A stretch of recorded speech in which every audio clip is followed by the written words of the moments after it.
पिछले हफ्ते की बात है। उस रात सब कुछ अलग था। हमेशा की तरह 3 बजे मेरी नींद खुली और मेरा शरीर पैरालाइज्ड था।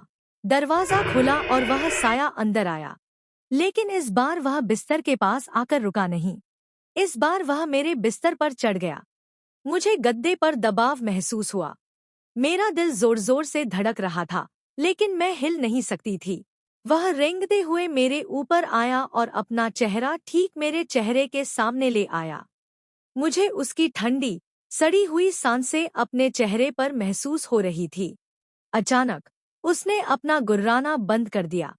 बिल्कुल सन्नाटा। यही वह पल था जब नियम नंबर 2 लगभग टूटने वाला था। चूंकि वह एकदम चुप था और मुझे उसके शरीर का भार अब महसूस नहीं हो रहा था, मेरे दिमाग ने मुझे धोखा दिया।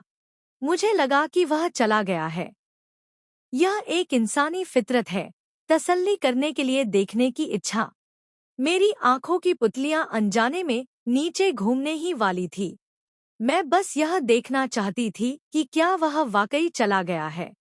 जैसे ही मेरी नजर हल्की सी घूमी, मुझे अंधेरे में 2 गहरे गड्ढे, उसकी आंखें, अपने चेहरे से सिर्फ 1 इंच की दूरी पर महसूस हुए।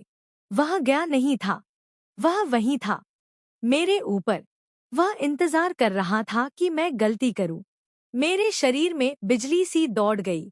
मैंने तुरंत अपनी इच्छा शक्ति को बटोरा और अपनी नजर वापस छत की तरफ स्थिर, फ्रीज कर दी। मैंने अपनी आंखों को जानबूझकर धुंधला कर लिया ताकि अगर वह सामने हो भी तो मुझे उसका चेहरा साफ न दिखे। उसके गुर्राने की आवाज तो बंद थी, लेकिन माहौल में टेंशन और बढ़ गया। तभी मेरे कान के ठीक पास एक जानी पहचानी आवाज आई। वह मेरी ही आवाज थी, लेकिन यह वैसी नहीं थी जैसी मैं सामान्य तौर पर बोलती हूँ। उस आवाज में एक अजीब सी मिठास थी जो बहुत जहरीली लग रही थी। एक ऐसी टोन जैसे कोई अपने गुस्से को जबरदस्ती दबाकर चेहरे पर एक झूठी मुस्कान चिपकाकर बात कर रहा हो। उसे गुस्सा आ रहा था कि मैंने उसे नहीं देखा, लेकिन वह मुझे यह दिखाना नहीं चाहता था कि वह हार गया है। उसने मेरे कान में एक ताने, टॉन्ट की तरह फुसफुसाया। ओ, तो अब हम अनदेखा करने का खेल खेल रहे हैं। मेरी ही आवाज में वह चिड़चिड़ापन साफ महसूस हो रहा था, जैसे उबलते हुए पानी पर ढक्कन लगा दिया गया हो। उसने अपनी बात जारी रखी, आवाज थोड़ी और भारी और कसी हुई। मुझे पता है तुमने पलकें झपकाई थी। तुम मुझे देख सकती थी। फिर एक पल के लिए वह रुका।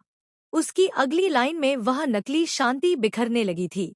उसकी आवाज में एक कंपी थी, डर की नहीं, बल्कि बर्दाश्त न कर पाने वाले गुस्से की।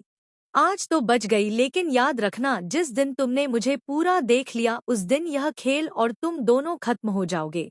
आखिरी शब्द बोलते बोलते मेरी आवाज में वह चिड़चिड़ापन एक पल के लिए नफरत में बदल गया, लेकिन उसने तुरंत खुद को संभाल लिया। फिर एक हताश और नाराजगी भरी सांस, साए छोड़ने की आवाज आई और मेरे बिस्तर से भार हट गया। मैं कांपते हुए बिस्तर से उठी। मेरी नज़र सामने लगे ड्रेसिंग टेबल के आईने पर पड़ी।